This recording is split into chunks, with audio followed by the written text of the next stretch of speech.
Topic है depreciation. मैंने previous video में डेप्रिसिएशन का मीनिंग बता दिया था आप लोग को, हाउ टू कैलकुलेट डेप्रिसिएशन ये भी बता दिया था। सो आज के वीडियो में हम लोग जानेंगे मेथड ऑफ डेप्रिसिएशन। क्या जानेंगे? Method of depreciation. चलिए, तो जो पहला मेथड है आपका स्ट्रेट लाइन मेथड होता है और दूसरा जो होता है वो क्या होता है यहाँ पर रिटन डाउन वैल्यू मेथड। ठीक है, पहला जो होता है आपका स्ट्रेट लाइन मेथड होता है और दूसरा होता है रिटन डाउन वैल्यू मेथड। ये बहुत ही सिंपल वे में निकल जाता है, कैलकुलेट करना इसको बहुत ही सिंपल है, बट प्रॉब्लम आती है रिटन डाउन वैल्यू में। ठीक है, थोड़ा सा टिपिकल है, बट अगर आप एक बार समझ जाते हो ना चीज को तो इजी हो जाता है। ओके, तो स्टार्ट करते हैं हम लोग पहला स्ट्रेट लाइन मेथड। चलिए, स्ट्रेट लाइन मेथड का मतलब क्या होता है? Depreciation is computed at a fixed percent on original cost every year. Depreciation जो होता है ना वो आपके फिक्स्ड परसेंटेज पे लगता है, एट अ फिक्स परसेंटेज। जो ओरिजिनल कॉस्ट होगा आपका मशीनरी का, प्लांट का, जो भी आपका फिक्स एसेट्स होगा उसका ओरिजिनल कॉस्ट पे आपका जो है एकदम एक रेट सेट होगा, उस पे आपका जो है ये डेप्रिसिएशन चार्ज होगा। देखिए कैलकुलेशन करते ताकि आपको और अच्छे समझ में आ जाए। देखिए यहाँ पे बोला आपका सबसे पहले कि फिक्स परसेंटेज पे होगा। ठीक है, एवरी ईयर क्या होगा? फिक्स परसेंटेज पे होगा, कोई चेंजेस नहीं होगा। तो एग्जांपल मैंने लिया है cost of assets equals to ₹50,000, cost of assets equals to 50,000 and rate of depreciation charge at a rate of 10% per annum. 10% per annum के अकॉर्डिंग जो है आपका ये निकलेगा। तो इतना इजी है कि आपका ये 10 साल के लिए, 5 साल जितना भी करोगे ना, तो जो रेट आएगा, जो अमाउंट आएगा ना आपके 10 साल के लिए एकदम कंटिन्यू होने वाला है। चलिए देखते हैं, कॉस्ट ऑफ एसेट्स गिवन है 55,000 इनटू रेट ऑफ डेप्रिसिएशन है 10 एंड डिवाइड कर देंगे 100 से। तो इजी है ना ये निकालना। कितना निकलेगा? 5,000 पर एनम। ये जो 5,000 आपका आया ना, अगर आप 10 साल के लिए यूज कर रहे हो उस चीज को, तो 10 साल तक 5,000 जो है आपका डेप्रिसिएशन चार्ज होते रहेगा। ठीक है, ये स्ट्रेट लाइन मेथड का यही मतलब हुआ यहाँ पर कि एकदम सीधी लाइन, मतलब 5,000 आपका पूरे 10 साल, 5 साल, जितने साल के लिए भी आप उसको यूज कर रहे हो, एकदम स्ट्रेट जाने वाला है, कहीं भी डगमगाएगा नहीं। ठीक है, इसीलिए बहुत ज्यादा सिंपल है इसको कैलकुलेट करना, और एग्जाम में आपका आएगा ये क्वेश्चन स्ट्रेट लाइन मेथड से। ठीक है, आप इसको समझ लो ताकि एग्जाम में आप हो जाओ इसके लिए तैयार।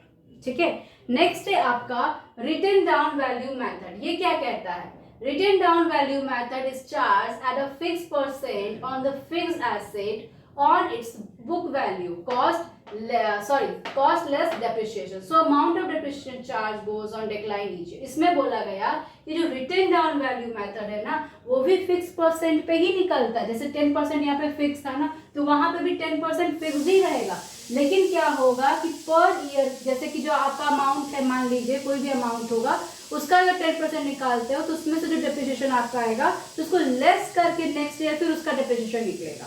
ठीक है, ये थोड़ा सा कॉम्प्लिकेटेड हो जाता है स्ट्रेट लाइन मेथड से, क्योंकि ये स्ट्रेट नहीं है बच्चों, सिंपल।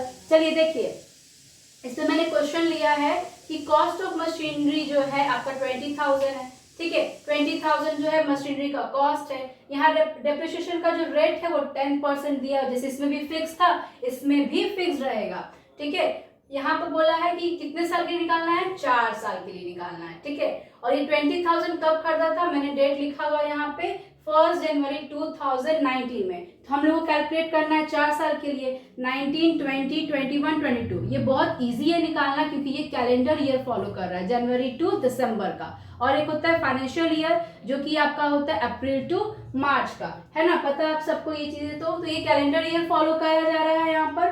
तो चलिए इस क्वेश्चन को मैं यहाँ पे जो कैसे डेप्रिसिएशन चार्ज होगा मैं यहाँ पे समझाती हूँ आपको। तो फर्स्ट ईयर क्या होगा? फर्स्ट ईयर का जो है 1 जनवरी 2019 को सामान था 20,000 का, तो 20,000 पे ही ना लास्ट में आके डेप्रिसिएशन चार्ज होगा, तो 10% आप निकाल दोगे तो आपका कितना आ जाएगा? 2,000। 20,000 का 10% कितना होता है? 2000 होता है, ठीक है। अब नेक्स्ट ईयर में क्या ये 2000 ही फॉलो होगा?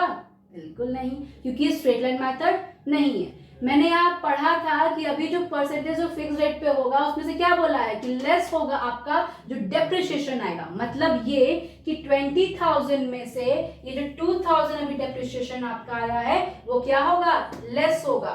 देखिए सेकेंड ईयर में क्या होगा, 1 जनवरी 2020 में क्या होगा, 2020 में कि 20,000 का सामान था, फर्स्ट में हमें 2000 का इसका जो आया था हमारा डेप्रिसिएशन वो इससे माइनस हो जाएगा।